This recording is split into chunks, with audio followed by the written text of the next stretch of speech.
Good afternoon সকল স্টুডেন্টকে। আশা করি তোমরা সবাই খুব ভালো আছো। আমি তোমাদের ভূগোল বিষয়ের মানস স্যার তোমাদের সামনে নতুন একটা অংশ নিয়ে আলোচনা করবার জন্য চলে এসেছি বিগত কয়েকদিনের মতোই।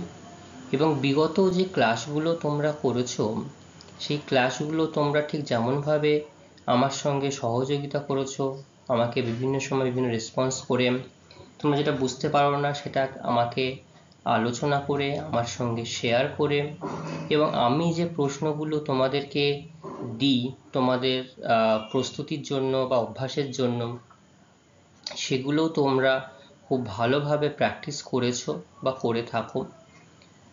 এটা আমার খুব ভালো লাগে যে আমি তোমাদেরকে যেটুকু অংশ শেখাই তোমরা সেটা বাড়িতে গিয়ে অন্তত একবার করে দেখে নাও এবং তারপরে আমার কাছে বলো। এবং তোমার কিছু কিছু বেশিরভাগই সবাই প্রশ্নগুলো জেনে আসে, বা জেনে আসে বলতে লিখে আসে, পড়ে আসে। আমি ক্লাসে পরের দিন জিজ্ঞাসা করলে তাদের কাছ থেকে আবার তার উত্তরও আমি পাই। তো আশা করি আগামী দিনগুলো, আগামী ক্লাসগুলোতেও তোমরা একই রকমভাবে এরকমভাবে প্রত্যেকটা অংশ, বিভিন্ন অংশগুলো তোমরা দেখে আসবে, পড়ে আসবে, বুঝবে, এবং বুঝতে না পারলে আমাকে বলবে, আমি তোমাদেরকে অবশ্যই সাহায্য করব, তাই না? তো বিগত ক্লাসে আমরা কিন্তু এই যে দ্বিতীয় অধ্যায় নিয়ে আমরা আলোচনা করছিলাম দশম শ্রেণীর, তো দশম শ্রেণীর এই দ্বিতীয় অধ্যায় নিয়ে আমরা কয়েকটা ক্লাস ধরে আলোচনা করছি। তার মধ্যে আমি লাস্ট যে ক্লাসে তোমাদের সঙ্গে আলোচনা করেছিলাম কোন গুরুত্বপূর্ণ বিষয় নিয়ে আমাকে কেউ একটু বলো। আমরা আলোচনা করেছিলাম যে বায়ুমণ্ডলের উষ্ণতার তারতম্যের কারণগুলো আলোচনা করো, তাই তো? এবং বায়ুমণ্ডলের উষ্ণতা তারতম্যের নির্দিষ্ট করে আমরা বেশ কিছু কারণ আলোচনা করেছিলাম। কি কি কারণ আলোচনা করেছিলাম আমরা কেউ একটু বলো। অক্ষাংশ, উচ্চতা, স্থলভাগ এবং জলভাগ, তাই তো? এবং এর সাথে সাথে সামুদ্রিক জলবায়ু, মহাদেশীয় জলবায়ু, এবং বৃষ্টিপাত মানে অধঃক্ষেপণ যেটা, মাটি, স্বাভাবিক উদ্ভিদ, মেঘাচ্ছন্নতা, ভূমির ঢাল। আমরা বিভিন্ন কারণগুলো আলোচনা করেছিলাম যে কিভাবে বায়ুমণ্ডলের উষ্ণতার তারতম্য আমরা লক্ষ্য করতে পারছি, তাই না? তো আমরা সেই নির্দিষ্ট অধ্যায়টা যেটা আমরা আলোচনা করছিলাম সেই অধ্যায়ের আজকে আমরা চতুর্থ পার্ট আলোচনা করব। কারণ এই যে বায়ুমণ্ডল চ্যাপ্টারটা তো বেশ বৃহৎ চ্যাপ্টার, এবং তার মধ্যে উপ অধ্যায় হিসাবে বায়ুমণ্ডলের তাপ, উষ্ণতা ও বিশ্ব উষ্ণায়ন এই নির্দিষ্ট অংশ আমরা আলোচনা করছি।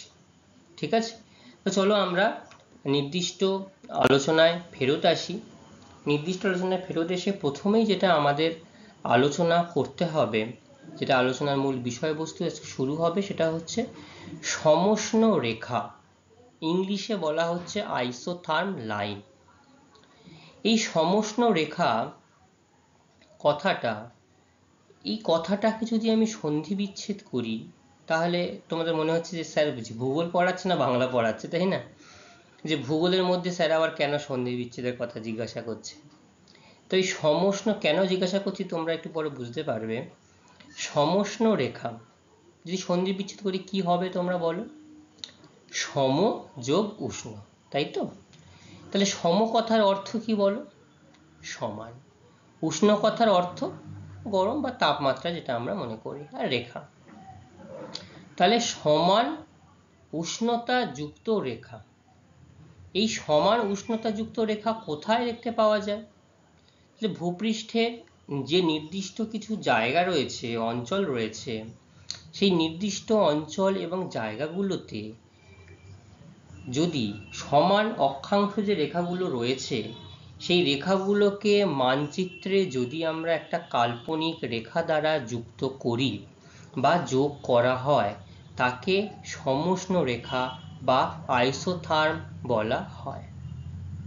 বোঝা গেল? কেন কাল্পনিক রেখা বলছি? কারণ এই যে আইসোথার্ম লাইনের কথা বলা হচ্ছে, এগুলো কি আমরা তোমার বাস্তবে যে আমাদের তো ভূপৃষ্ঠ রয়েছে বা বিভিন্ন জায়গায় রয়েছে, জমি বাড়ি রয়েছে, এর ওপর দিয়ে কি আমরা এই রেখা টেনে রাখতে পারবো, টানতে পারবো কি? পারবো না।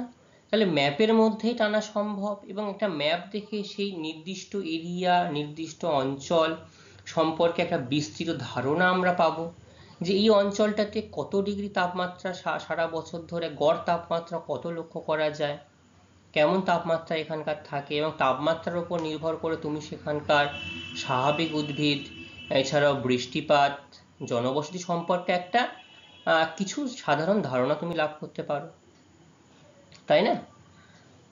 তাহলে এই জন্যই কাল্পনিক রেখা বলা হচ্ছে।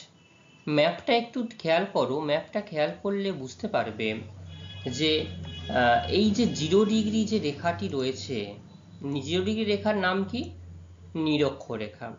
নিরক্ষরেখার ওপরে উত্তর গোলার্ধে এবং নিম্নে দক্ষিণ গোলার্ধে বেশ কিছু কাল্পনিক রেখা অঙ্কন করা হয়েছে। তো এগুলো কি আন্দাজে কল্পনা করা হয়েছে? একদমই নয়। কেন আন্দাজে নয়, কি করে বুঝছি আমরা? দেখো, মাঝখানে কিন্তু প্রত্যেকটা রেখার ভ্যালু অর্থাৎ মান বলে দেওয়া হয়েছে। 25 ডিগ্রি রেখা, তার মানে এই নির্দিষ্ট রেখাটা সব জায়গাতেই 25 ডিগ্রি। 25 ডিগ্রি স্থানগুলোকে এই মানচিত্রে টানা হয়েছে, অঙ্কন করা হয়েছে, করে এই রেখাটা 25 ডিগ্রি আইসোথাম নাম দেওয়া হয়েছে। যত আমরা অক্ষাংশগতভাবে উচ্চ অক্ষাংশের দিকে যাব, অর্থাৎ 0 ডিগ্রি থেকে 30, 40, 50, 60, 90 এর দিকে যাব, তত কিন্তু উষ্ণতা ধীরে ধীরে হ্রাস পাবে। দেখো, যত উপরের দিকে যাচ্ছি আমরা, 0 ডিগ্রি এসে পৌঁছালো, 10 ডিগ্রি এসে পৌঁছালো, -10 ডিগ্রি, -20, -30, আবার এখানে দেখো -40 ডিগ্রি তাপমাত্রা আমরা দেখতে পাচ্ছি। এবং এই যে অংশটা, এটা কিন্তু জানুয়ারি মাসের একটা নির্দিষ্ট তাপমাত্রা। সেই জন্যই উত্তর গোলার্ধের এই অংশগুলোতে তাপমাত্রার পরিমাণটা অনেকটাই হ্রাস পেয়ে গেছে, ঠিক আছে? কিন্তু সেই তুলনায় দক্ষিণ গোলার্ধে দেখো সেই পরিমাণ, অতটা পরিমাণ তাপ হ্রাস হয়নি। তো এই সমুষ্ণ রেখার কিছু নির্দিষ্ট বৈশিষ্ট্য লক্ষ্য করা যায়। কি কি বৈশিষ্ট্য রয়েছে? প্রথমেই বৈশিষ্ট্যটা আমি বলে দিয়েছি। দেখো, এটা তো অক্ষরেখা, নিরক্ষরেখা বা কর্কটক্রান্তি রেখা, মকরক্রান্তি রেখা বলি আমরা। এই অক্ষরেখাগুলোর একদম সমান্তরালে এই সমুষ্ণ রেখাগুলোকে পূর্ব থেকে পশ্চিম দিকে কল্পনা করা হয়েছে, অর্থাৎ এই দিকে, ঠিক আছে? কারণ একই অক্ষাংশে সূর্যরশ্মি তাপীয় ফল সমান হয়, সেই জন্য। বক্রতা, দেখো রেখাগুলো একদম অক্ষরেখার মতো সমানভাবে টানা হয়নি, স্ট্রেট লাইন টানা হয়নি, বিভিন্ন জায়গায় বেঁকে গেছে। কেন বেঁকে গেল? কারণ এই যে জলভাগ থেকে যখনই স্থলভাগের দিকে যাচ্ছে, তখনই তার তাপমাত্রার সঙ্গে সঙ্গে পরিবর্তন হচ্ছে, তাপমাত্রার পরিবর্তন লক্ষ্য করা যাচ্ছে। সেই জন্য আবার যখন স্থলভাগ থেকে আবার জলভাগের দিকে যাচ্ছে, তখন আবার তার তাপমাত্রার পরিবর্তন হচ্ছে। হওয়ার জন্য এরকম ভাবে রেখাগুলো বিভিন্ন স্থানে বক্রতা হয়েছে, অর্থাৎ বেঁকিয়ে টানা হয়েছে। কারণ ওই নির্দিষ্ট সমান উষ্ণতাযুক্ত রেখাগুলোকে যোগ করতে হবে, তাই না? এই জন্য কি বলা হচ্ছে, উত্তর গোলার্ধে জল থেকে স্থলে বিস্তারের সময় দক্ষিণ দিকে, দেখো এই জল থেকে যেই স্থলে ঢুকছে দক্ষিণে নিচের দিকে বেঁকে যাচ্ছে, দেখো নিচ থেকে বেঁকে গেছে।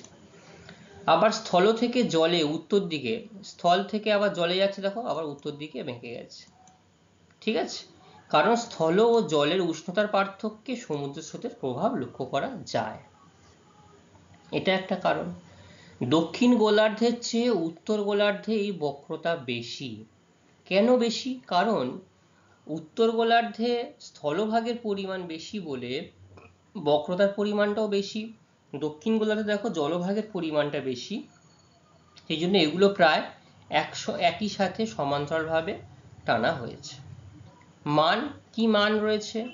নিম্ন অক্ষাংশ থেকে উচ্চ অক্ষাংশের দিকে রেখাগুলির মান ক্রমশ হ্রাস পায়। এই নিম্ন অক্ষাংশ রয়েছে, নিম্ন অক্ষাংশ থেকে আমরা উপরের দিকে যত যাচ্ছি, কি হচ্ছে, রেখাগুলোর মান হ্রাস পাচ্ছে। তার মানে সমুষ্ণ রেখাগুলোর মান 25, 20, 15, 10, 5, 0, -10, -20, -30 হয়ে গেছে।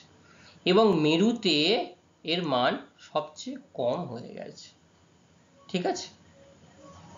ব্যবধান, কি ব্যবধান লক্ষ্য করা যাচ্ছে?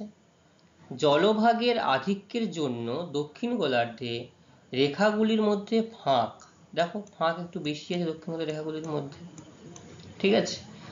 আর স্থলভাগের প্রাধান্যের জন্য উত্তর গোলার্ধের রেখাগুলো ঘনভাবে অবস্থান করে এবং বেঁকে বেঁকে টানা হয়।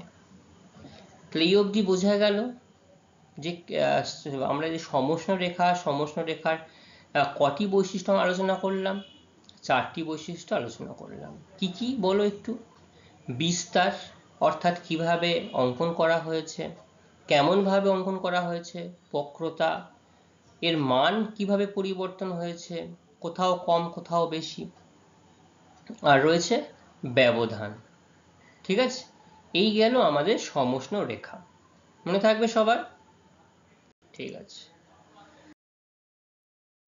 আচ্ছা, এইবার এই নির্দিষ্ট অংশে আমরা সমষ্ণ রেখার কিছু গুরুত্ব আলোচনা করব, যে সমষ্ণ রেখাটি দেখে আমরা কি ধারণা লাভ করতে পারি, এই সমষ্ণ রেখা দেখলে আমরা কি বুঝতে পারবো, ঠিক আছে।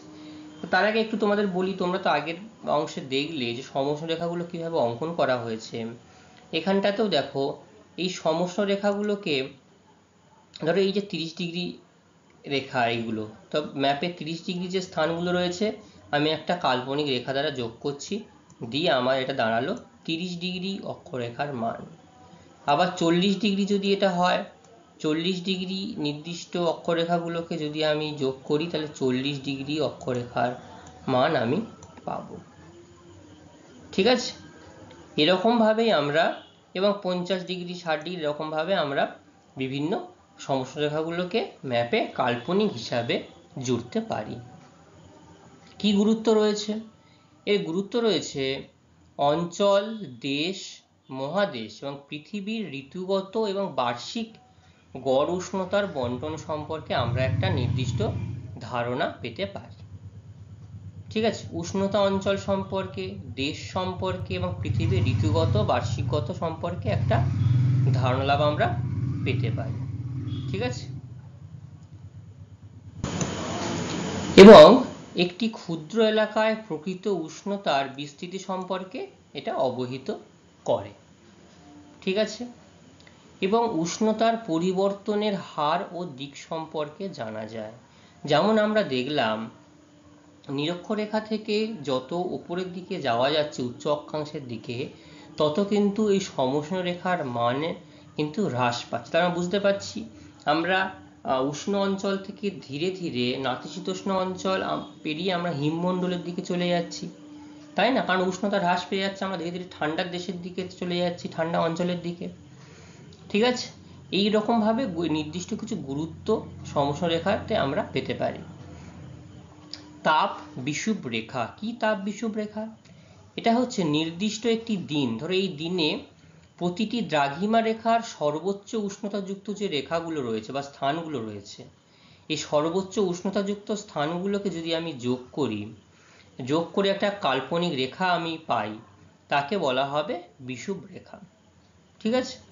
উষ্ণতা সর্বাধিক হওয়ায় এটি বিষুব রেখার কাছাকাছি থাকে এবং উত্তরায়ণ ও দক্ষিণায়নকালে উত্তর দিকে এবং দক্ষিণ দিকে এই রেখা কিন্তু সরে যায়। এটা হলো তাপ বিষুব রেখা, ঠিক আছে।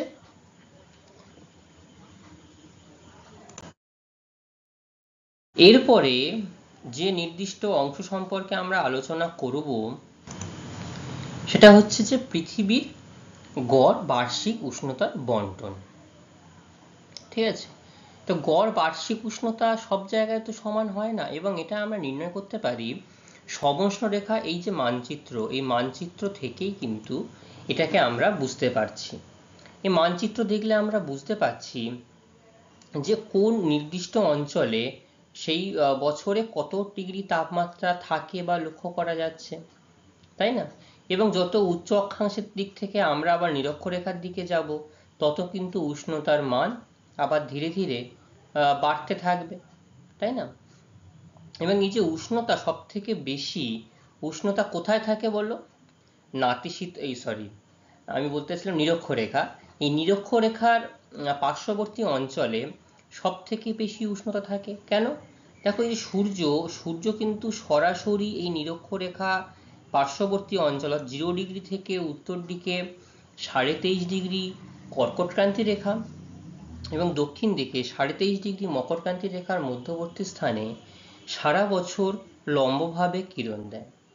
এবং যত আমরা মেরুর দিকে যাচ্ছি, দেখো লো অ্যাঙ্গেল অফ ইনকামিং সানলাইট, অর্থাৎ খুব তির্যকভাবে সূর্যরশ্মি পড়ছে এবং অনেকটা পথ অতিক্রম করে যাচ্ছে এবং বৃহৎ জায়গা জুড়ে সূর্যরশ্মি প্রতিফলিত হচ্ছে, ফলে সব জায়গা কিন্তু সমানভাবে উত্তপ্ত হতে পারে না, সেগুলোই এই অংশে বলা হয়েছে।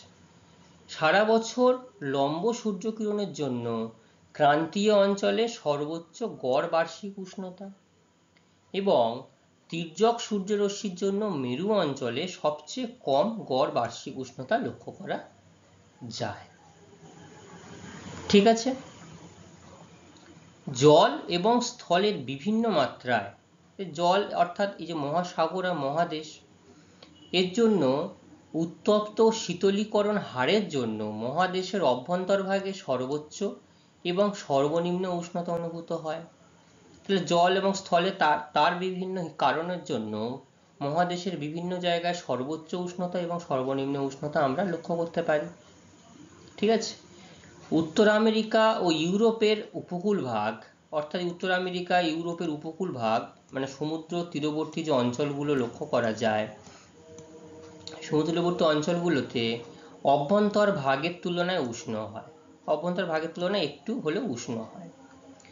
এছাড়াও এবং ক্রান্তীয় আফ্রিকা, অস্ট্রেলিয়া, দক্ষিণ আমেরিকার পশ্চিম উপকূল, অর্থাৎ পশ্চিম উপকূল মানে এই দিকটা, মধ্যভাগের তুলনায় শীতল হয়, কারণ এইখানটায় হাম্বোল্ট স্রোত, বেঙ্গুয়েলা স্রোত লক্ষ্য করা যায়, স্রোতের জন্য এখানটায় কিন্তু শীতল আবহাওয়া লক্ষ্য করা যায়। আবার ক্রান্তীয় অঞ্চলে সমুষ্ণ রেখার মধ্যে ফাঁক বেশি, এই যে ক্রান্তীয় অঞ্চল এখানে সমুষ্ণ রেখার মধ্যে ফাঁক বেশি হওয়ায় নিম্ন অক্ষাংশে উত্তর ও দক্ষিণে তাপ ঢাল খুব কম, যে তাপের যে ঢাল, সেই তাপের ঢাল এখানে খুবই কম লক্ষ্য করা যায়, অর্থাৎ হঠাৎ করে তাপের পরিবর্তন এখানে লক্ষ্য করা যায় না। অর্থাৎ যদি এখানে 10 ডিগ্রি থাকে তাহলে এখানে কাছাকাছি 15 ডিগ্রি হবে, যদি 10 ডিগ্রি থেকে 25 ডিগ্রি হয়ে যায় তখন কিন্তু তাপের একটা ঢাল ব্যাপকভাবে লক্ষ্য করা যায়, কিন্তু এই ক্রান্তীয় অঞ্চলে তাপের সেই ঢাল কিন্তু লক্ষ্য করা যায় না।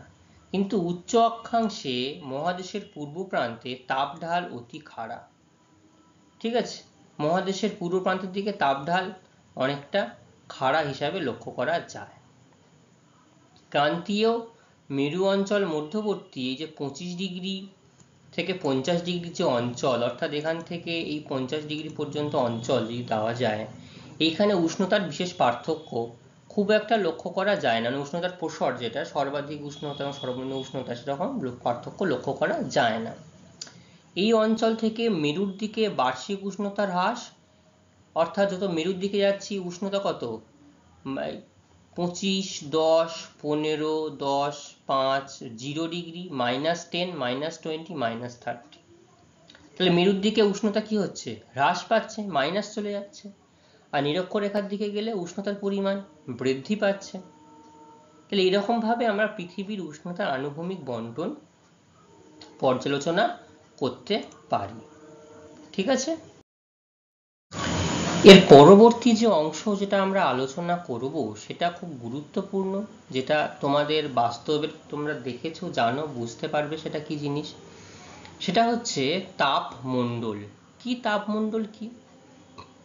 অক্ষাংশের ভিত্তিতে এবং সূর্যরশ্মির এই তাপের তারতম্যের জন্য একই উষ্ণতাযুক্ত কতগুলি অঞ্চল রয়েছে, বলয় রয়েছে, এদেরকে নির্দিষ্ট কয়েকটি তাপ বলয়তে ভাগ করে দেওয়া হয়েছে, এটাকেই বলা হয় তাপমণ্ডল। তো কটি তাপ বলয় রয়েছে পৃথিবীতে? পৃথিবীতে 3টি তাপ বলয় রয়েছে।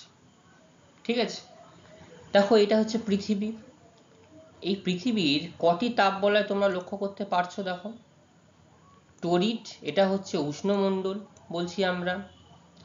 টেম্পারেট, দেখো কালার একই, টেম্পারেট নাতিশীতোষ্ণ মণ্ডল। ফ্রিজিড, এটাকে আমরা বলছি হিমমণ্ডল। ঠিক আছে, আর যদি ম্যাপের মধ্যে আমরা খেয়াল করি যে কোন অঞ্চলের মধ্যে এই উষ্ণমণ্ডল বিরাজ করছে, কোন কোন দেশের মধ্যে দিয়ে, তাহলে আমরা এই জায়গাটা খেয়াল করলে কিন্তু সহজেই বুঝতে পারবো। ঠিক আছে, অবস্থান কোথায় আছে? নিরক্ষরেখার উভয় পাশে, তার মানে 0° রেখাটা এইখানটায় আছে। এই নিরক্ষরেখা এই যে নিরক্ষরেখার উভয় পার্শ্বে, ঠিক আছে, উত্তরে কর্কটক্রান্তি রেখা এই পর্যন্ত 23.5° উত্তর রেখা থেকে দক্ষিণে মকরক্রান্তি রেখা, এই দক্ষিণে মকরক্রান্তি রেখা 23.5° দক্ষিণ রেখা, মধ্যে উষ্ণ এবং গ্রীষ্মমণ্ডল অবস্থিত। ঠিক আছে, উষ্ণ বা গ্রীষ্মমণ্ডল অবস্থিত। এর বিস্তৃতি কত? 5200 কিলোমিটার। অর্থাৎ এই যে 0° থেকে উত্তর দিকে 23.5°, দক্ষিণ দিকে 23.5°, এর বিস্তৃতি হচ্ছে 5200 কিলোমিটার। এটা কিন্তু শর্ট প্রশ্নে আসতে পারে, তোমাদের কিন্তু এটা মাথায় রাখতে হবে। ঠিক আছে, বৈশিষ্ট্য কি রয়েছে? গড় বার্ষিক উষ্ণতা অনেক বেশি, প্রায় 27° সেন্টিগ্রেড। কারণ এই যে অঞ্চলটা উষ্ণমণ্ডল, নামের মধ্যেই রয়েছে উষ্ণ, তার মানে এখানটার উষ্ণতা পৃথিবীর অন্যান্য দুটি তাপমণ্ডল অপেক্ষা অনেক বেশি হবে, তাই না? সেই জন্য এখানকার গড় বার্ষিক উষ্ণতার পরিমাণ বলা হচ্ছে প্রায় 27° সেন্টিগ্রেড। ঠিক আছে, প্রসার, বার্ষিক উষ্ণতার প্রসার এখানে খুব কম। কেননা কারণ এই যে অঞ্চল বা এই যে অংশ, এখানটায় যেহেতু সূর্য সারা বছর লম্বভাবে কিরণ দেয়, তাই পাশাপাশি অঞ্চলে সেরকমভাবে উষ্ণতার খুব বেশি পার্থক্য বা তারতম্য কিন্তু লক্ষ্য করা যায় না। ঠিক আছে, ঋতু, কোন কোন ঋতু এখানে লক্ষ্য করা যাবে, বিরাজ করে? উষ্ণমণ্ডল ঋতু বৈচিত্র্যহীন, সারা বছর উষ্ণ গ্রীষ্ম ঋতু বিরাজ করে। কেন, বুঝতে পারছো কেন উষ্ণ ঋতু বিরাজ করছে? কেন বলো? সারা বছর সূর্য এখানে লম্বভাবে কিরণ দিচ্ছে, এবং এই যে নিরক্ষরেখার একদম নিরক্ষরেখার পার্শ্ববর্তী যেটা রেখা, এই রেখায় সারা বছর কিন্তু প্রত্যেক দিন বিকেলে বৃষ্টিপাত হয়। কেন বলো তো বৃষ্টিপাত হয়? কারণ নিরক্ষরেখার পার্শ্ববর্তী অঞ্চলে জলভাগের পরিমাণ যেমন বেশি, এবং সেখান থেকে সূর্যের তাপের জন্য জলীয় বাষ্প হওয়ার পরিমাণটাও বেশি। জলীয় বাষ্প বেশি হওয়ার জন্য এই অংশে প্রায় প্রত্যেক দিন বিকেলেই বৃষ্টিপাত হতে দেখা যায়। ঠিক আছে, কারণ কি?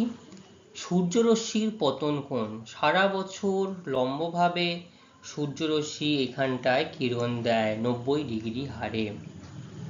এই অঞ্চলের দিন এবং রাতের দৈর্ঘ্য কেমন থাকে? সারা বছর প্রায় সমান থাকে। যেহেতু সারা বছর সূর্যরশ্মি লম্বভাবে দেয়, তাই সারা বছর দিন রাত্রিও সমান থাকে। 12 ঘন্টা দিন এবং 12 ঘন্টা রাত্রি লক্ষ্য করা যায়। আচ্ছা, এই ম্যাপটা দেখো, ম্যাপটা দেখে বলো তো আমরা কোন অঞ্চলের অন্তর্গত পড়ছি? বলো, আমরা এই উষ্ণমণ্ডলের অন্তর্গত মধ্যে পড়ছি। কারণ এই পশ্চিমবঙ্গ, আমরা যে রাজ্যের বাসিন্দা, যে রাজ্যে বসবাস করি, এই পশ্চিমবঙ্গের মধ্যে দিয়েই, ওপর দিয়েই কিন্তু এই 23.5° কর্কটক্রান্তি রেখাটা কিন্তু বিস্তৃত হয়েছে। আর এই উষ্ণমণ্ডলের বিস্তৃতি কতটা হয়েছে? 0° থেকে উত্তরে 23.5° অক্ষরেখা পর্যন্ত, এবং দক্ষিণে 23.5° দক্ষিণ অক্ষরেখা পর্যন্ত। তাহলে এখান থেকেই বুঝতে পারছো তাহলে আমরা কোন অঞ্চলের অন্তর্গত পড়ছি।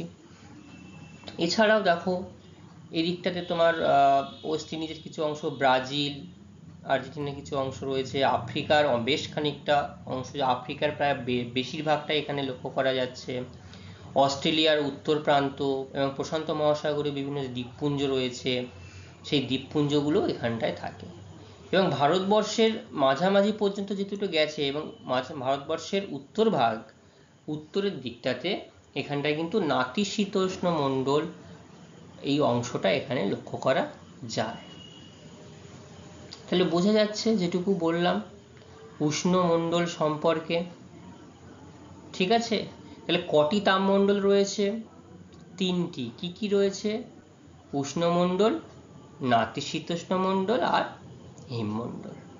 ঠিক আছে, আচ্ছা উষ্ণমণ্ডলের পরে কি অঞ্চল রয়েছে? নাতিশীতোষ্ণ মণ্ডল। এবার নাতিশীতোষ্ণ মণ্ডল সম্পর্কে আমরা একটু আলোচনা করব। তাহলে এই পর্যন্ত বুঝতে পেরেছো সবাই তো? ঠিক আছে, এইটা হচ্ছে টেম্পারেট ক্লাইমেট। যদি ম্যাপের দিকে তাকাও, দেখো এই অংশ এবং এখানে এই অংশ, আর বৃত্তের মধ্যে দেখতে গেলে এই সবুজ অংশটা, এইটা হচ্ছে আমার নাতিশীতোষ্ণ মণ্ডলের অন্তর্গত। উত্তর গোলার্ধে উত্তর নাতিশীতোষ্ণ মণ্ডল, দক্ষিণ গোলার্ধে দক্ষিণ নাতিশীতোষ্ণ মণ্ডল। অবস্থান কেমন রয়েছে? তাহলে যদি উত্তর গোলার্ধের কথাই প্রথমে বলা হয়, তাহলে উত্তর গোলার্ধে 23.5 ডিগ্রি উত্তর কর্কটক্রান্তি রেখা থেকে 66.5 ডিগ্রি উত্তর রেখা পর্যন্ত, ঠিক আছে, যে অংশ সেটা উত্তর গোলার্ধে নাতিশীতোষ্ণ মণ্ডল। আর দক্ষিণ গোলার্ধে একই রকম ভাবে 23.5 ডিগ্রি দক্ষিণ মকরক্রান্তি থেকে 66.5 ডিগ্রি কুমেরু রেখা পর্যন্ত অঞ্চল দক্ষিণ নাতিশীতোষ্ণ মণ্ডলের অন্তর্গত। তাই তো? ঠিক আছে, এখানকার বৈশিষ্ট্য কি কি বৈশিষ্ট্য লক্ষ্য করা যায়? এখানকার উষ্ণতা মধ্যম প্রকৃতির। আমরা যখন উষ্ণমণ্ডল পড়েছিলাম তখন আমরা পড়েছিলাম এখানকার উষ্ণতা উষ্ণ প্রকৃতির, আর এখানকার উষ্ণতা মধ্যম প্রকৃতির। কেন মধ্যম প্রকৃতির হয়? দেখো, টেম্পারেট ক্লাইমেট, এবং এটা যদি বাংলা করা হয় নাতিশীতোষ্ণ। এই নাতিশীতোষ্ণ কথাটাকে যদি আমরা একটু ভেঙে নিই, তাহলে ব্যাপারটা কেমন দাঁড়াবে? না শীত না উষ্ণ।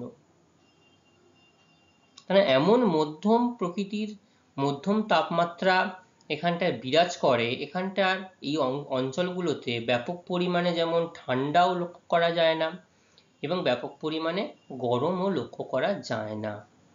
ঠিক আছে, এখানকার তাপমাত্রা কত? 0 ডিগ্রি থেকে 27 ডিগ্রি সেন্টিগ্রেড এখানকার গড় তাপমাত্রা। উচ্চ অক্ষাংশের দিকে, অর্থাৎ যত আমরা এদিক থেকে উপরের দিকে যাব উচ্চ অক্ষাংশের দিকে তাপমাত্রা দ্রুত কমে যায়। ক্রান্তীয় বৃত্তে অংশে বেশি উষ্ণতার জন্য উষ্ণ নাতিশীতোষ্ণ মণ্ডল, এবং মেরুবৃত্তে স্বল্প উষ্ণতার জন্য শীতল নাতিশীতোষ্ণ মণ্ডল রয়েছে। তার মানে যদি নিরক্ষরেখার দিকে, যদি ক্রান্তীয় মণ্ডলের দিকে আসি, তাহলে ক্রান্তীয় মণ্ডল সংলগ্ন এই যে অংশটা, এইখানে একটু উষ্ণ নাতিশীতোষ্ণ মণ্ডল, অর্থাৎ এই অঞ্চল অপেক্ষা এখানটাতে গরমের তীব্রতার পরিমাণটা একটু হলেও বেশি। আবার যখন আমি উত্তর দিকে মেরু অঞ্চলের দিকে যাবে, তাহলে মেরু অঞ্চলের কাছাকাছি যে অঞ্চল রয়েছে সেখানে শীতল নাতিশীতোষ্ণ মণ্ডল, অর্থাৎ এই নির্দিষ্ট এই অঞ্চল অপেক্ষা এখানটায় শীতের পরিমাণটা বেশি। একই রকম ভাবে দক্ষিণ গোলার্ধেও। কিন্তু যেহেতু দক্ষিণ গোলার্ধে স্থলভাগের পরিমাণটা বেশ কম, দেখো আফ্রিকার যেটুকু অংশ বাকি ছিল দক্ষিণ গোলার্ধে সেটুকু রয়েছে, দক্ষিণ আমেরিকার যেটুকু অংশ বাকি ছিল পেরু চিলির এই অংশগুলো, অস্ট্রেলিয়ার দক্ষিণ প্রান্ত যেটুকু বাকি ছিল সেটুকু এখানে লক্ষ্য করা যায়, এবং নিউজিল্যান্ড এইখানটাতে। ঠিক আছে, এইগুলো হচ্ছে এই নাতিশীতোষ্ণ মণ্ডলের অন্তর্গত। এখানকার উষ্ণতা কেমন? বার্ষিক উষ্ণতার প্রসার বেশি, অর্থাৎ যদি এই অংশে যদি 25 ডিগ্রি থাকে, এখানে -10, 15, 20 ডিগ্রিও চলে যেতে পারে। তাহলে উষ্ণতার পার্থক্যটা অনেকটাই বেশি হচ্ছে, তাহলে প্রসার অনেক বেশি লক্ষ্য করা যাচ্ছে। এবং এই যে অংশগুলো রয়েছে সকল জায়গায় যে তাপমাত্রা সমানভাবে পড়ছে না, কিন্তু উষ্ণতার পার্থক্য লক্ষ্য করা যায়। সারা বছর বসন্ত বা শরৎ ঋতু বিরাজ করে। তাপমাত্রা যেহেতু সারা বছর সেরকমভাবে পৌঁছায় না, সেই জন্য সারা বছর বসন্ত বা শরৎ ঋতু লক্ষ্য করা যায়। কারণ কি? সূর্যরশ্মি এখানে সারা বছর মধ্যম প্রকৃতির কোণে, অর্থাৎ 10 ডিগ্রি থেকে 20 ডিগ্রি কোণে পড়ে। আগে যেখানে 90 ডিগ্রি কোণে পড়ছিল, এখন সেখানে পড়ছে মাত্র 10 ডিগ্রি, মানে অনেকটা কিন্তু তির্যকভাবে প্রবাহিত হতে দেখা যায় সূর্যের আলোকে। দিনরাত্রির দৈর্ঘ্য মাঝারিভাবে হ্রাস বৃদ্ধি হয়, ব্যাপকভাবে নয়, মাঝারিভাবে। হয়তো দেখা গেল 14 ঘন্টা যদি দিন হয়, 10 ঘন্টা রাত হবে। আবার উল্টোটাও ঠিক হতে পারে, অর্থাৎ ব্যাপকভাবে কুমেরু সুমেরু বৃত্তের মতো ব্যাপকভাবে দিন রাত্রির দৈর্ঘ্য ব্যাপক পরিবর্তন লক্ষ্য করা যায় না।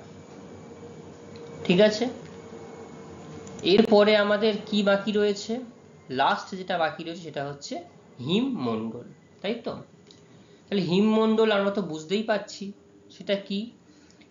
66°, অর্থাৎ এই অংশ থেকে এই যে পুরোটা অংশ একদম উত্তর মেরু পর্যন্ত, একই রকম ভাবে দক্ষিণ দিকে দক্ষিণ মেরু পর্যন্ত 90° পর্যন্ত বিস্তৃত যে অঞ্চল, উত্তর দিকে এটাকে বলা হচ্ছে উত্তর হিমমণ্ডল, এটাকে উত্তর হিমমণ্ডল বলছি আমরা। আবার দক্ষিণ গোলার্ধে কুমেরু বৃত্ত থেকে কুমেরু পর্যন্ত, একদম কুমেরু বিন্দু পর্যন্ত বিস্তৃত অঞ্চলকে আমরা বলছি দক্ষিণ হিমমণ্ডল, অর্থাৎ সাউথ হিমমণ্ডল বলতে পারি, তাই তো? তাহলে এইখানটাতে আমরা বুঝতে পারছি, অক্ষাংশ ভেদে যেমন বুঝতে পারছি, নামের ক্ষেত্রেও বুঝতে পারছি এই অংশের তাপমাত্রা অন্যান্য অঞ্চল অপেক্ষা ধীরে ধীরে বেশ কমের দিকে যাচ্ছে, তাই না? কি বৈশিষ্ট্য এখানটায় রয়েছে? গড় বার্ষিক উষ্ণতা সারা বছর হিমাঙ্কের নিচে লক্ষ্য করা যায়। তাহলে এখানকার গড় বার্ষিক উষ্ণতা সব জায়গাতেই প্রায় সারা বছর হিমাঙ্কের নিচে, অর্থাৎ 0°C নিচেই থাকে। ফলে সারা বছর এখানে বরফাবৃত এবং ভূমি তুষারাবৃত এবং বরফাবৃত হিসাবে লক্ষ্য করা যায়। ঠিক আছে, প্রসার, বার্ষিক উষ্ণতার প্রসার খুব বেশি, অর্থাৎ এখানে যদি আমি 10° দেখি তাহলে এখানে 0° হয়ে যাচ্ছে, তো তাপমাত্রার প্রসারতার পরিমাণটা অনেক, এবং শুধু 0° নয়, কোথাও কোথাও -40, -50 অবধি চলে যেতে পারে। তাহলে এই উষ্ণতার পার্থক্যটা বুঝতে পারছো। ঋতু, সারা বছর হিম শীতল, অতিরিক্ত শীতল শুষ্ক শীত বিরাজ করে, এবং এইখানেই মেরুজ্যোতি দেখা যায়। এই যে অংশগুলোতে অতিরিক্ত ঠান্ডা বরফ পড়ে আছে জায়গাগুলোতে, সেখানেই কিন্তু মেরুজ্যোতি লক্ষ্য করা যায়। কারণ কি রয়েছে এখানকার এত ঠান্ডা হওয়ার? সূর্যরশ্মির পতন কোণ, সারা বছর সূর্যরশ্মি অতি তির্যকভাবে পড়ে। ঠিক আছে, দিন রাত্রির দৈর্ঘ্য একটানা 6 মাস করে দিন ও রাত চলে। তাহলে মেরুজ্যোতিতে একদম নর্থ পোল আর সাউথ পোলে একটানা যখন সূর্যের উত্তরায়ণ হয় তখন উত্তর দিকে থাকে, তখন এখানে একটানা দিন হয় 6 মাস। আবার যখন সূর্য অর্থাৎ দক্ষিণ গোলার্ধের দিকে সূর্য যখন চলে আসে তখন আবার উত্তর গোলার্ধে রাত হয়, দক্ষিণ গোলার্ধে তখন দিন হয়। এরকম ভাবে দিন এবং রাত্রির হেরফের লক্ষ্য করা যায়। ঠিক আছে, তাহলে কটি তাপমণ্ডল ছিল? 3টি। কি কি ছিল বলো? উষ্ণমণ্ডল, নাতিশীতোষ্ণ মণ্ডল আর হিমমণ্ডল। Very good. 3টে নির্দিষ্ট যে তাপ বলয় ছিল, তাপমণ্ডল ছিল, এই তাপমণ্ডল সম্পর্কে সবার নির্দিষ্ট ধারণা হয়েছে? কারোর কোথাও বুঝতে অসুবিধা আছে? নেই। ঠিক আছে, আচ্ছা, এবার বলা হচ্ছে সবুজ ঘর প্রভাব ও বিশ্ব উষ্ণায়ন। তোমরা এই জিনিসটা গ্রিন হাউস এই কথাটার সঙ্গে পরিচিত, কারণ বিভিন্ন জায়গায় বিভিন্ন খবর বলো, টেলিভিশন বলো, বা বিভিন্ন পড়াশোনার ক্ষেত্রেও বলো, গ্রিন হাউস কথাটা সম্পর্কে সবার মোটামুটি একটা ধারণা আছে শব্দটা সম্পর্কে, তাই না? আমি প্রথমেই গ্রিন হাউস কি এবং কিভাবে তৈরি হয় সেটা আমি তোমাদেরকে একটু বলি। আগে আমরা এই অংশটা সম্পর্কে আলোচনা করব। ঠিক আছে, টাইপস অফ গ্রিন হাউস। দেখো এগুলোও কিন্তু গ্রিন হাউস, এটা এবং গ্রিন হাউসের এটা মধ্যবর্তীকার অবস্থা হচ্ছে, এটা মধ্যবর্তী অবস্থা ভেতরে। শীত প্রধান দেশে, প্রথমে কি বললো? শীত প্রধান দেশে, যেখানে সারা বছর ধরে বায়ুর উষ্ণতা হিমাঙ্কের নিচে থাকে। অর্থাৎ সারা বছর বায়ুর উষ্ণতা কি হয়? 0°C নিচে অতিরিক্ত কম তাপমাত্রার জন্য সেখানে কিন্তু শাকসবজি সেরকম ভাবে ফলানো যায় না বা চাষ করা যায় না। ঠিক আছে, তো সেই জন্য কি করা হয়, হিমাঙ্কের কাছাকাছি সেইখানটাতে উষ্ণমণ্ডলীয় অর্থাৎ আমাদের ক্রান্তীয় মণ্ডল এবং নাতিশীতোষ্ণ মণ্ডলের যে বিভিন্ন ফুল ফল সবজি চাষের জন্য বাগানে স্বচ্ছ কাঁচ বা পলিথিনের দেওয়াল দেওয়া হয়। দেখো পলিথিনের দেওয়াল দেওয়া হয়েছে, কাঁচ দেওয়া হয়েছে, বিভিন্ন রকমের হতে পারে। ঠিক আছে, দেওয়াল দিয়ে ছাউনিযুক্ত আবদ্ধ এবং উষ্ণতর কক্ষ তৈরি করা হয়। তাহলে এরকম স্বচ্ছ প্লাস্টিক বা কাঁচের একটা নির্দিষ্ট ঘর করা হয়, ঘর করে সেখানটাতে উষ্ণ কক্ষ তৈরি করা হয়। তাহলে উষ্ণ কক্ষ হলে কি হবে, সেই উষ্ণমণ্ডলে আবহাওয়ায় যে ফুল ফল শাকসবজি বেড়ে ওঠে, গ্রোথ হয়, সেই একই তাপমাত্রায় এখানে এই শাকসবজি ফলানো হবে। তাহলে ক্ষুদ্র তরঙ্গের সূর্যরশ্মি কি করছে, কাঁচ ভেদ করে সহজে ভেতরে প্রবেশ করতে পারছে, কিন্তু ভিতরের পরিত্যক্ত তাপীয় বিকিরণ বৃহৎ তরঙ্গের জন্য কাঁচের মধ্য দিয়ে বায়ুমণ্ডলে ফিরতে পারে না।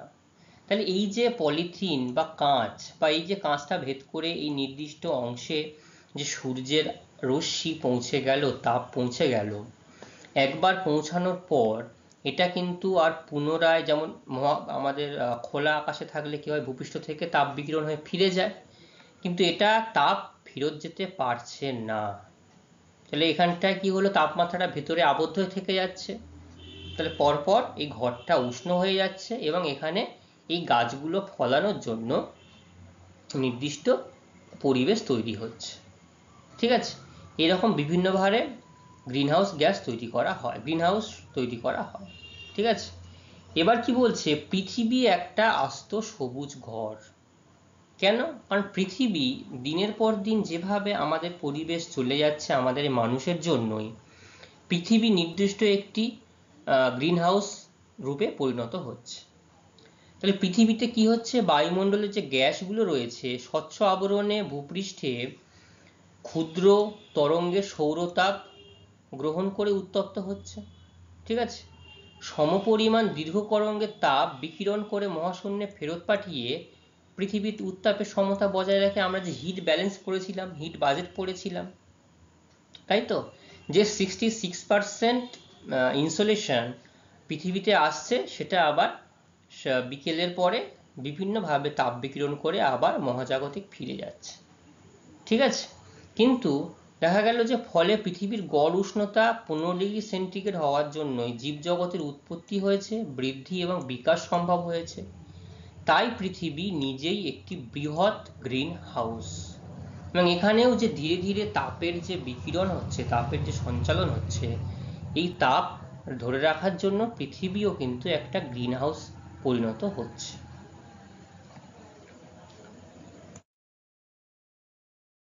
আজকে আলোচনার আমরা একদম শেষ পর্যায়ে এসে পৌঁছেছি। তো এই যে গ্রিন হাউস গ্যাস, তো গ্রিন হাউস গ্যাসের তো এটা যেহেতু আমাদের এই ভূপৃষ্ঠ বা পৃথিবীর কাছে খুব একটা এটা ভালো বিষয় নয়। ঠিক আছে, তো সেই জন্য এটা কি কি প্রভাব বিস্তার করছে একটু অল্প এতে দেখবো আমরা। এর পরবর্তীতে আরও কত রকমভাবে প্রভাব বিস্তার করে মনুষ্য জীবনে এবং প্রাকৃতিকভাবে কিভাবে এটা ক্ষতিকর করে চলেছে সেটা আমরা দেখব। দেখো এখানে গ্রিনহাউস গ্যাস সম্পর্কে আমি ছবিতে কতগুলো কথা এখানে বলেছি, CO2, তার carbon dioxide, nitrous oxide, methane আর হচ্ছে ওজোন গ্যাস। ঠিক আছে, এই যে সূর্যে যে রেডিয়েশনটা আসছে অর্থাৎ ইনসোলেশন, ইনকামিং সোলার রেডিয়েশন। ঠিক আছে, তো আমরা কি জানি যে পৃথিবীতে কার্যকরী সৌরকিরণ 66%।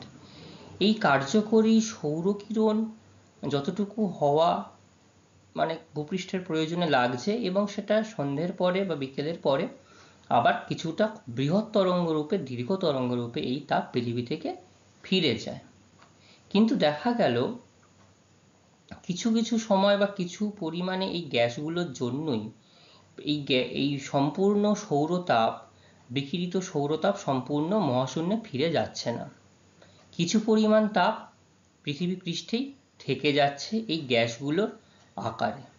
ঠিক আছে, তাহলে হিট বাজেট বা হিট তাপের যখন সমতা আমরা আলোচনা করেছিলাম, একটু খেয়াল করলে বুঝতে পারবে 34% অ্যালবেডো, আর পড়ে থাকলো 66%। তাহলে 66% যে সূর্য তাপ আসছে তার যদি সবটুকু ফেরত না যায়, যেটুকু তাপ পড়ে থাকবে, তাহলে সেই তাপগুলো দীর্ঘদিন ধরে জমতে জমতে পৃথিবীর গড় উষ্ণতা ধীরে ধীরে বাড়তে থাকবে। ঠিক আছে, তো এটাই হচ্ছে এই গ্রিন হাউস এফেক্ট। বলা হচ্ছে কি বায়ু দূষণের ফলে গ্রিন হাউস গ্যাসগুলো, বিশেষত কার্বন ডাই অক্সাইড, ঘনত্ব বৃদ্ধির ফলে পৃথিবীর গড় উষ্ণতা বৃদ্ধি পাচ্ছে। এই ঘটনাকে সবুজ ঘর প্রভাব বা গ্রিন হাউস এফেক্ট বলা হচ্ছে। এটি একটি মনুষ্য সৃষ্ট তাপীয় দূষণ। 1827 সালে বিজ্ঞানী জ্যাঁ ব্যাপটিস্ট জোসেফ ফুরিয়ার সর্বপ্রথম এই গ্রিন হাউস এফেক্ট নামকরণ করেন। বিজ্ঞানীর নামটা মনে রাখতে হবে, 1827 সালে বিজ্ঞানী জ্যাঁ ব্যাপটিস্ট জোসেফ ফুরিয়ার। ঠিক আছে, তো কি হচ্ছে কারণ প্রভাব? আধুনিক কালে মানবীয় কার্যাবলীর প্রভাবে, মানবীয় কার্যাবলীর ফলে কি হচ্ছে, ট্রপোস্ফিয়ার যে স্তর রয়েছে, বায়ুমণ্ডলের সর্বনিম্ন স্তর, carbon dioxide, nitrous oxide, methane, chlorofluorocarbon, ozone, জলীয় বাষ্প ইত্যাদি এই যে গ্যাস, চাঁদোয়ার মতো একটা গ্যাসীয় স্তর সৃষ্টি করে রয়েছে। ঠিক আছে, সূর্য থেকে আগত বা দৃশ্যমান যতটুকু ক্ষুদ্র তরঙ্গের রশ্মি সহজে এই স্তর কি করছে, ভেদ করছে এবং ভূপৃষ্ঠ এবং নিম্ন বায়ুস্তরকে উত্তপ্ত করছে। কিন্তু ভূপৃষ্ঠ থেকে দীর্ঘ তরঙ্গের যে তাপীয় বিকিরণ, তার পুরোটা কিন্তু ওই স্তর ভেদ করে মহাশূন্যে ফিরে যেতে পারছে না। তাহলে এই যে একটা গ্যাসের চাঁদোয়া স্তর সৃষ্টি করেছে, যখন সূর্যরশ্মি পৃথিবীতে এসে পৌঁছাচ্ছে সেটা অতিক্রম করে ভূপৃষ্ঠে এসে পৌঁছাচ্ছে, কিন্তু যখন বিকিরিত হবে দীর্ঘ তরঙ্গ রূপে, বৃহৎ তরঙ্গ রূপে, তখন কিন্তু মহাশূন্যে আর ফিরে যেতে পারছে না।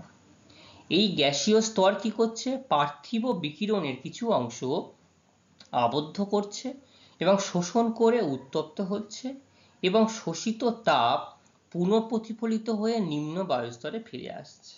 তাহলে মহাশূন্য তো গেলই না, উল্টে এই তাপ বলয় যেটা ছিল তার সঙ্গে প্রতিফলিত, গ্যাসের বলয়, তাপ বলয় না, গ্যাসের বলয় যেটা ছিল, carbon dioxide, methane, CFC, ozone, জলীয় বাষ্পের এই যে স্তর, সেখানে প্রতিফলিত হয়ে পুনরায় নিম্ন বায়ুস্তরে ফিরে আসলো। ঠিক আছে, ফলে বায়ুমণ্ডল ক্রমশ উত্তপ্ত হয়ে পৃথিবীর গড় তাপমাত্রা স্বাভাবিকের চেয়ে বৃদ্ধি পেয়ে যাচ্ছে এবং পৃথিবীর উত্তাপের সমতা নষ্ট হচ্ছে। তাহলে যে হিট বাজেট আমরা দেখেছিলাম সেটা কিন্তু সমতাটা আর লক্ষ্য করা যাচ্ছে না, ফলে পৃথিবীর যে স্বাভাবিক যে তাপমাত্রা সেটা কিন্তু তার থেকে বেড়ে যাচ্ছে। এই হচ্ছে গ্রিন হাউস এফেক্ট। তো এইটার সাথে সাথে আমাদের আজকের যেটুকু অংশ আলোচ্য বিষয়বস্তু ছিল সেটুকু আমরা আজকে কমপ্লিট করেছি, এবং এর থেকে কিছু গুরুত্বপূর্ণ প্রয়োজনীয় প্রশ্ন আমি তোমাদের সামনে রেখেছি। এই প্রশ্নগুলো তোমরা সবাই বাড়িতে খুব ভালোভাবে অভ্যাস করবে, প্রশ্ন ধরে ধরে প্রশ্নের উত্তরগুলো পড়বে, যেটা আমি বারবার বলে থাকি। ঠিক আছে, পরবর্তী দিনে এর থেকে আমি তোমাদেরকে প্রশ্ন জিজ্ঞাসা করব। আজকের ক্লাস এই পর্যন্তই থাকবে। পরবর্তী ক্লাসে আবার পরবর্তী অংশ নিয়ে আমরা আলোচনা করব। সবাইকে থ্যাংক ইউ, ভালো থাকবে।